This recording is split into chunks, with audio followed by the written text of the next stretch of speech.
नमस्कार, मेरा नाम है डॉक्टर पूरू धमन और आज इस वीडियो में मैं आपको मिलवाना चाहूँगा एक ऐसे केस के अंदर जिनकी किडनी श्रिंक हो गई। किडनी का जो नॉर्मल साइज होता है वो 10 सेंटीमीटर के आसपास होता है और अगर किसी पेशेंट का बीपी बहुत लंबे टाइम तक बढ़ा रहता है तो उस हाई ब्लड प्रेशर की वजह से किडनी में श्रिंकेज देखने को मिलती है। तो किडनी पेशेंट की तकरीबन 35% के आसपास श्रिंक कर गई है।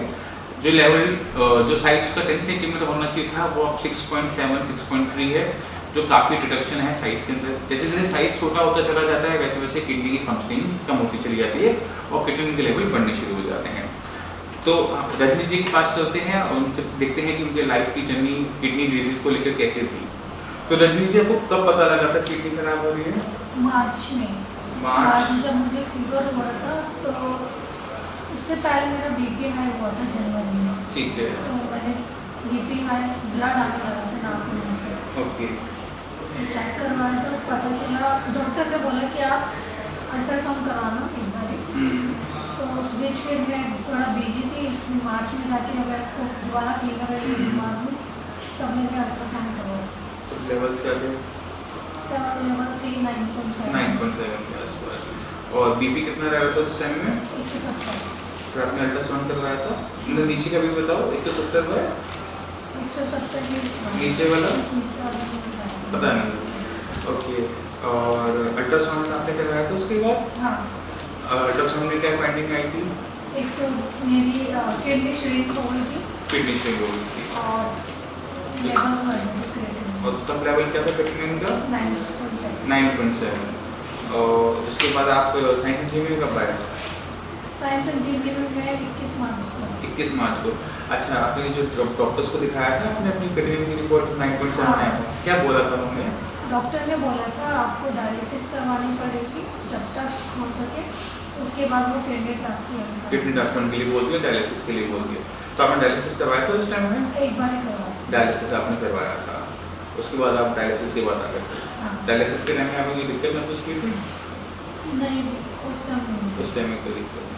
तो 9.7 आपका मार्च में था। मार्च में आप आए, मार्च, अप्रैल, मई, जून, जुलाई एंड अगस्त, 5-6 महीने है ना।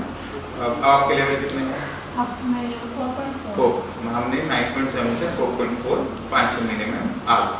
ठीक है। और ठीक लग रहा है, पहले से बेटर लग रहा है, वेट गेन हो रहा है, खाना अच्छे से खाया जा रहा है? हाँ, खाना सब। और बॉडी में किसी टाइप की वीकनेस नहीं है। अच्छा, जब आपका बीपी बढ़ता था तो सिर में दर्द कोई तकलीफ मिलती थी आपको? नहीं, ऐसा कुछ नहीं होता।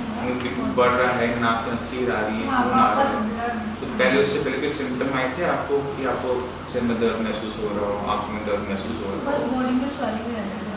पूरी बॉडी में स्वेलिंग रहती थी। और ये स्वेलिंग कब रहती थी? काफ़ी टाइम हो गया था, मतलब यूरिया मैंने एक बार टेस्ट करवाया था तो यूरिया मेरा बढ़ा हुआ था। कब की बात है ये? ये 1 साल पहले की बात है। 1 साल पहले। तो किडनी वाली 1 साल पहले से खराब चल रही थी। तब क्रिएटिनिन टेस्ट करवाया था, फिर यूरिया टेस्ट करवाया था? तब मैंने केटी करवाया था तो उसमें क्रिएटिनिन मेरा बढ़ा हुआ था। तब क्रिएटिनिन बढ़ा हुआ नहीं था, सिर्फ यूरिया बढ़ा यूरिया था। बढ़ा। और बीपी उस टाइम में नॉर्मल आता था? हाँ। बीपी नॉर्मल आ रहा था। कितना नॉर्मल आता था बीपी, कुछ याद है? 120 से के लेवल में डाउन ये हुआ तो था। ऊपर वाला हो गया, नीचे वाला कुछ याद है कितना रहता था उस टाइम में? 80 से डाउन कर रहा है।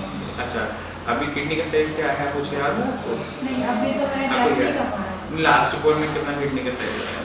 लास्ट रिपोर्ट में 6.6 जो कि हमारी किडनी नॉर्मल जो साइज होता है वो 10 सेंटीमीटर के आसपास होता है, आपको 6.3 6.7 आ रहा है। ठीक है, मतलब आपका साइज करीबन 35% के आसपास श्रिंकेज है। ठीक है। अब साइंस इंजीनियर आपको ठीक लग रहा है? अच्छा है, लेवल डाउन हो रहा है अच्छे से। ठीक है। बाकी जो पेशेंट होते हैं किडनी फेलियर उनको क्या बताना चाहोगे, कुछ मैसेज देना चाहोगे? हाँ, वो एक बार साइंस इंजीनियरिंग में आया है और आके देखे कि दवाइयाँ लें और अब उसमें इम्प्रूवमेंट देखे कि हो रहा है या नहीं हो रहा है। ठीक है। अब मैं चाहता हूँ कि मैं आपको रजनी जी की कुछ रिपोर्ट्स दिखाऊं। ये रिपोर्ट है 14 मार्च की, इसमें क्रिएटिनिन लेवल आ रहा है 9.7 क्रिएटिनिन लेवल है। और ये रिपोर्ट है 17 अगस्त की और इसमें क्रिएटिनिन लेवल आ रहा है 4.4। अब सवाल उठता है कि किडनी अगर एक बार खराब हो जाती है तो वो रिवाइव कैसे करती है, कैसे क्रिएटिनिन डाउन होता है, और भी कंटिन्यूसली डाउन हुआ है, कभी ऐसा नहीं हुआ कि इनका लेवल हमने बीच में बढ़ता हुआ देखा। किडनी जो डैमेज होता है वो परमानेंट टाइप का होता है, और किडनी में जो डैमेज होता है वो कुछ इस टाइप का होता है कि अगर हम कुछ ना करें तो कॉन्टीन्यूसली खराब होती चली जाती है। लेवल एक पर जो बनने शुरू होते हैं उसको रोक पाना बड़ा मुश्किल होता है। इसी वजह से जितनी भी आप एलोपैथिक मेडिसिन देखोगे, ट्रीटमेंट देखोगे, उसमें यही दिक्कत है कि मेडिसिन लेने के बावजूद भी आपके लेवल बढ़ते चले जाते हैं। लेवल आपके कम होते हैं, डॉक्टर आपको ट्रांसप्लांट और डायलिसिस के लिए शुरू से ही आपका माइंड प्रिपेयर करना शुरू कर देते हैं। अब सवाल उठता है कि आयुर्वेद में ऐसा कुछ है जिससे हम किडनी को खराब होने से बचा सकें, उसको हम थोड़ा सा फंक्शनिंग बढ़ा सकें? तो इसका आंसर है यस। अगर हम आयुर्वेद के हिसाब से चलते हैं और थोड़ा सा बॉडी को समझने की कोशिश करते हैं, क्योंकि किडनी हम जानते हैं कि रीजनरेट नहीं करती, मगर किडनी के पास खूबी है अपने फंक्शंस को बढ़ाने की। एग्जांपल आप लो, अगर एक पेशेंट अपनी किडनी दूसरे को दे देता है, मान लो मैंने किडनी किसी पेशेंट को दे दी, मेरे पास एक किडनी हो गई, सिंगल किडनी होने के बावजूद भी मेरा किडनी लेवल नहीं बढ़ेगा। अभी सवाल उठता है कि ऐसे कैसे हो सकता है?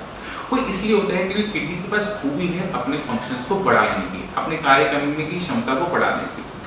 अब आयुर्वेद से बस हम इसी क्षमता से काम लेते हैं, हम किडनी की फंक्शनिंग को बढ़ाते हैं। जो चीज़ मर गई है उसको जिंदा कोई डॉक्टर नहीं कर सकता, मगर जो जिंदा है उससे पहले से बेटर काम लेना, और जो हिस्सा मरा नहीं है, बीमार है, उससे काम लेना। अगर इन दोनों चीज़ों पे एक साथ काम किया जाता है तो किडनी लेवल हमें डाउन देखने को मिलते हैं। नॉर्मली हम ये देखते हैं कि अगर लेवल 10 है तो जो उसकी रिडक्शन होती है वो उसके लेवल के हाफ तक आती है। अगर लेवल 10 है तो 5 तक आएगा। जैसे आपके 9.7 से तो हम तकरीबन अपने 4.4 तक पहुंच गए हैं, जो कि नॉर्मली हमें देखने को मिल जाता है। अब सवाल उठता है क्या ये लेवल बिल्कुल नॉर्मल हो जाएंगे? तो इसका आंसर सच्चाई वाला ये है कि ये कभी भी नॉर्मल लेवल्स पे टच नहीं कर पाते। रीजन क्या होता है कि किडनी अगर हमारी डैमेज है तो उसमें दो हिस्से होंगे। एक हिस्सा वो होगा जो कम्प्लीटली मर गया, एक हिस्सा वो होगा जो बीमार है, काम पे नहीं है। जो काम पे नहीं है, बीमार है, हम उसको तो लेकर आ सकते हैं, मगर जो हिस्सा पूरी तरह से मर गया है, डेड हो गया है, उसको जिंदा करने की ताकत किसी भी डॉक्टर, किसी भी मेडिसिन के अंदर नहीं है।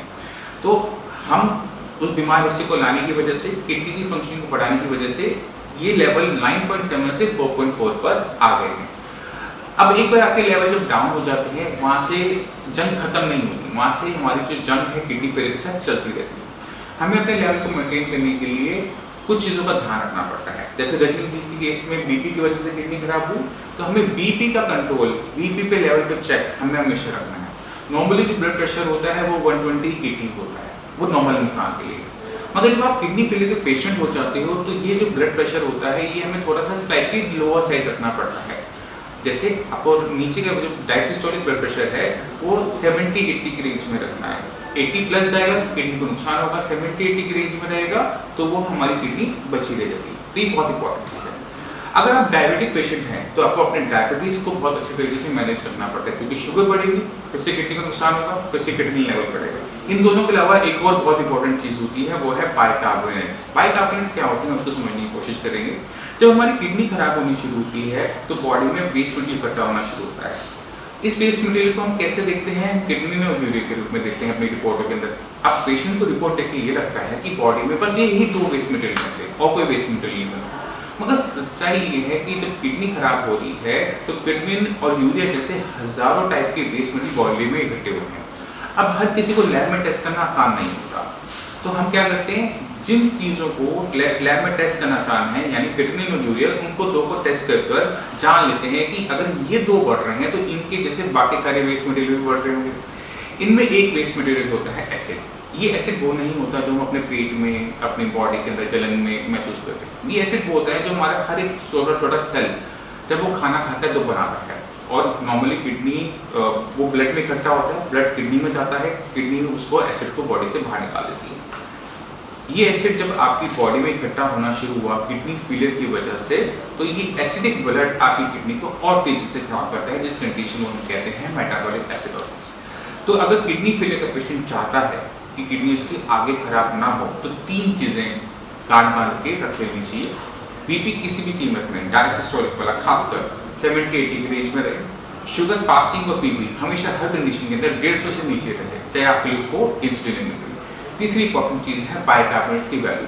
बाइकार्बोनेट की वैल्यू जो होती है वो 22 to 29 की रेंज की होती है और इसको मेंटेन करना ज़रूरी है। नॉर्मली इसको मेंटेन करना बहुत आसान होता है। इसको मेंटेन करते हैं हम बेकिंग सोडा से, जो कि बेकिंग सोडा की टैबलेट हम आपको नोडोसिस रिकमेंड कर रखी है।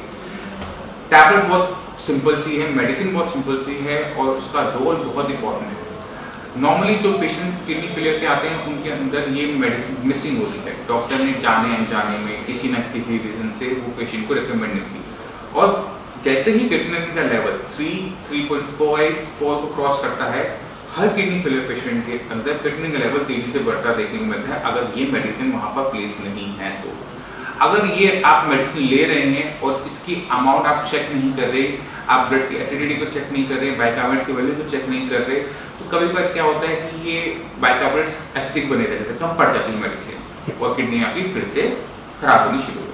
तो अगर कोई पेशेंट चाहता है किडनी खराब ना हो तो इन तीनों चीज़ों पर पेशेंट को काम करना चाहिए। मैं उम्मीद करता हूँ इस वीडियो से आप काफ़ी कुछ समझ गए होंगे कि हम क्रिएटिनिन के लेवल को बहुत आराम से डाउन कर सकते हैं, किडनी की फंक्शनिंग को बढ़ा सकते हैं अगर हम सारी चीज़ों पे एक साथ काम करते हैं। सिर्फ मेडिसिन लेने से काम नहीं होता, मेडिसिन लेने के बाद उसे चेक भी करना पड़ता है कि मेडिसिन कहीं से काम कर रही है या नहीं।